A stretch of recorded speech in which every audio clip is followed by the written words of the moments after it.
बच्चों सुप्रभात। मैं डॉक्टर सुमन गुप्ता, सह आचार्य समाजशास्त्र, राजकीय महाविद्यालय नावा नागौर।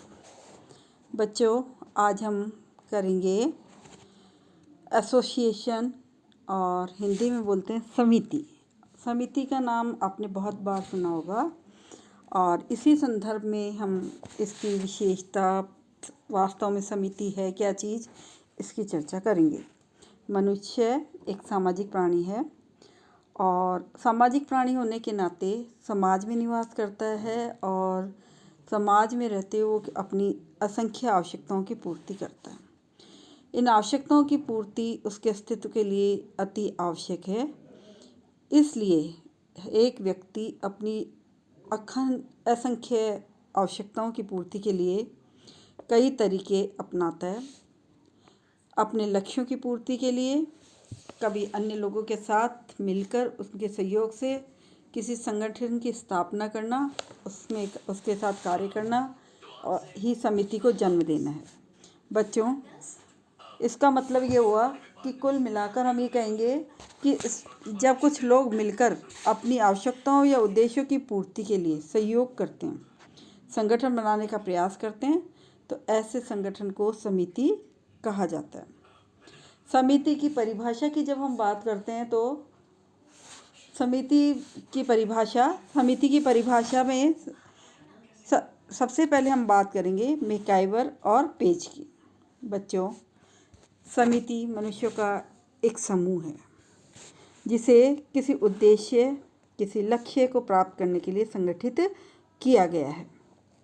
इसी संदर्भ में फेयर एंड चाइल्ड ने भी कहा, समिति एक ऐसा संगठनात्मक समूह है, मतलब संगठन है व्यक्तियों का, जिसका निर्माण सामान्य उद्देश्यों की पूर्ति के लिए किया गया है, जिसका अपना आत्मनिर्भर प्रशासकीय ढांचा तथा कार्यकर्ता होते हैं। माने कि समिति एक पूर्ण प्रशासकीय संगठन है। इसका अपना एक स्ट्रक्चर है जिसमें काम करने वाले लोग अर्थात कार्यकर्ता होते हैं। ऑगबर्न निमकॉफ ने भी कहा, समिति एक ऐसा संगठन है जो प्रायः विशेष स्वार्थों की पूर्ति के लिए बनाया जाता है। इसका उद्देश्य अपने सदस्यों की विशेष या सामान्य इच्छाओं की संतुष्टि के अतिरिक्त और कुछ नहीं है। कुल मिलाकर ये परिभाषाओं से ये बात स्पष्ट हो जाती है कि समिति को मनुष्यों के विचारपूर्वक बनाए गए एक ऐसे संगठन के रूप में परिभाषित किया जा सकता है जिसके एक या कुछ उद्देश्य होते हैं, साथ ही जिसकी अपनी एक कार्यकारिणी होती है, कमेटी होती है, समिति होती है, जिसमें मिलकर सोच विचार का योजनाबद्ध तरीके से कार्यों को संपन्न किया जाता है। किस लिए? अपनी आवश्यकताओं की पूर्ति के लिए। अब इन परिभाषाओं के आधार पर हम कुछ विशेषताओं की चर्चा करेंगे। हम इसको विशेषता कह सकते हैं, लक्षण कह सकते हैं। और इस लक्षणों में सबसे पहला लक्षण है व्यक्तियों का समूह। बच्चों समिति का निर्माण कुछ व्यक्ति मिलकर करते हैं क्योंकि व्यक्ति मूर्त प्राणी है, अतः समिति क्या है? एक मूर्त संगठन है। दूसरा, निश्चित उद्देश्य। निश्चित उद्देश्य का मतलब क्या होगा कि व्यक्ति अपने सामान्य हितों को लेकर एक समिति का गठन करते हैं और ये गठन इसलिए करते हैं कि ये उद्देश्यों की पूर्ति करते हैं। उद्देश्यहीन मनुष्यों का समूह समिति नहीं कहा जा सकता। अर्थात कुछ उद्देश्यों को लेकर कुछ मनुष्यों के द्वारा जो संगठन निर्मित किया जाता है लक्ष्य पूर्ति के लिए, उसको हम क्या कहते हैं? समिति कहते हैं। नेक्स्ट विशेषता है इसकी विचारपूर्वक स्थापना। बच्चों ये बात अपन ने पहले भी की कि समिति का निर्माण, समिति का संगठन कुछ लोग सामूहिक रूप से मिलकर अपने उद्देश्यों को पूरा करने हेतु इसका निर्माण करते हैं, जिसे समिति कहा जाता है। तो नेक्स्ट, एक निश्चित संगठन। प्रत्येक समिति का एक निश्चित संगठन होता है। संगठन के अभाव में कोई भी समिति अपने उद्देश्यों की पूर्ति नहीं कर सकती है। किसी भी भीड़ को हम संगठन या समिति नहीं कह सकते हैं। कारण क्या है? भीड़ में संगठन नहीं होता है, तो किसी भी भीड़ को हम संगठन नहीं होने के कारण समिति नहीं कह सकते। समिति तभी कहते हैं जब व्यक्तियों के समूह में संगठनों विशेष उद्देश्य की पूर्ति के लिए मिलकर कार्य करते हों तो वो समिति कहलाता है। नेक्स्ट है नियमों पर आधारित। बच्चों, प्रत्येक समिति के अपने कुछ नियम, उपनियम आदि होते हैं जिनके माध्यम से सदस्यों की आचरण को नियमित किया जा सकता है। अर्थात नियमों में सदस्यता संबंधी योग्यता होती है। योग्यता के आधार पर सदस्यता दी जाती है। सदस्यता शुल्क लगता है। उसकी अपनी एक वर्किंग प्रोसीजर होता है, एक अपना कार्यप्रणाली होती है जिसके आधार पर वो काम करती है। नेक्स्ट, ऐच्छिक सदस्यता।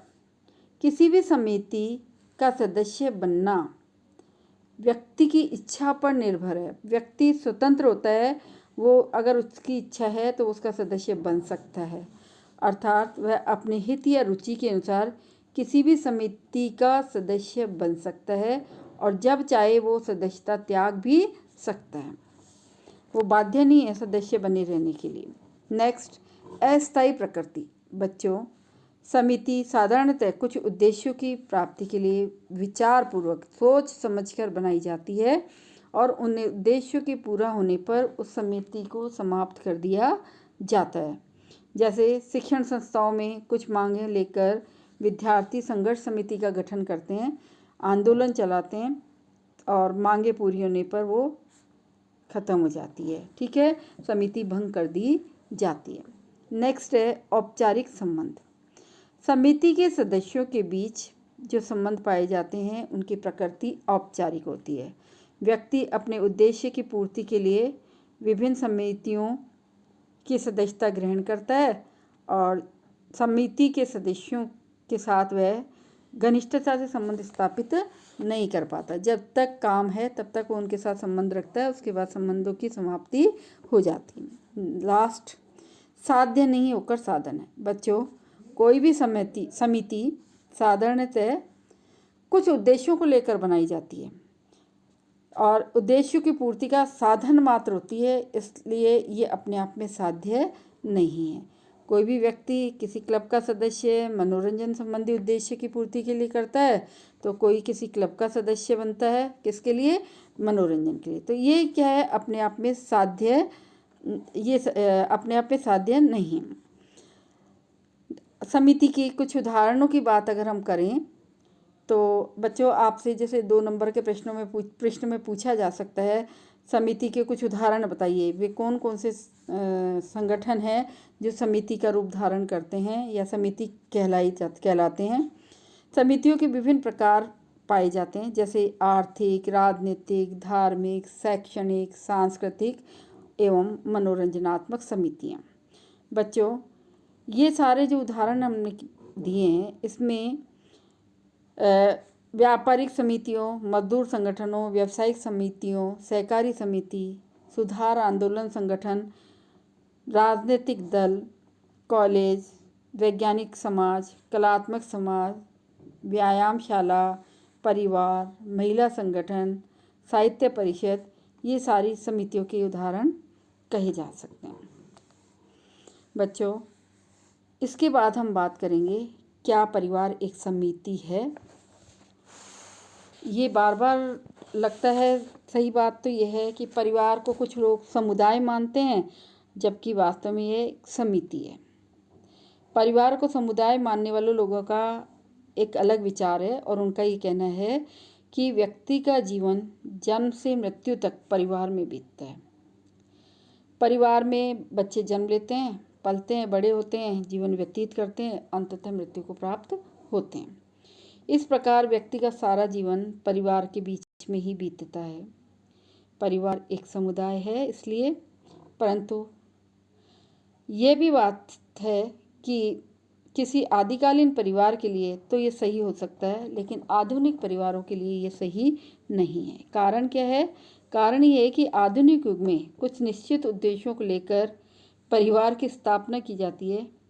परिवार अपने सदस्यों की कुछ महत्वपूर्ण आवश्यकताओं की पूर्ति तो करता है लेकिन वर्तमान में अगर हम देखते हैं तो व्यक्ति की सभी आवश्यकताओं की पूर्ति परिवार से नहीं हो पाती है। इस कारण व्यक्ति परिवार के अलावा अपनी अन्य आवश्यकताओं की पूर्ति के लिए अलग अलग समितियों का सदस्य बनता है और इसलिए वह अलग अलग समितियों का सदस्यता को ग्रहण करता है और इसलिए वो क्या कहलाएगा, परिवार।